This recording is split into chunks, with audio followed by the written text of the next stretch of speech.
Hey guys, so today I'm going to show you how to change your desktop background.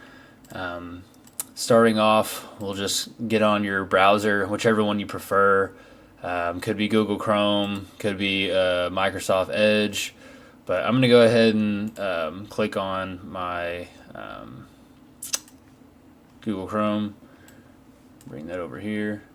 Alright, so you just want to go to the top and search for unsplash.com.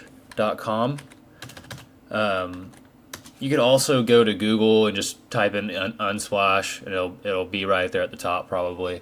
So once you're here, you can go to the top and search for whatever background you want. I'm just gonna go with space, and then to make sure you can download it, go over here to where you have like a little filter. You can go ahead and search for landscape, and then also do free, so that any of these you can just download freely.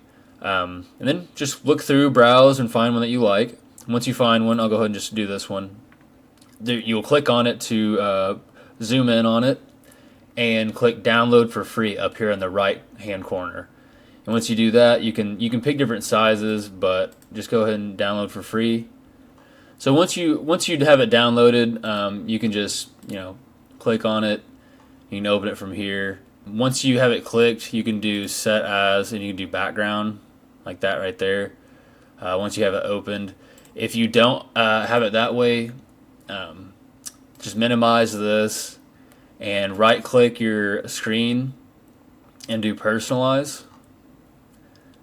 And once you do personalize, you can click on background right here.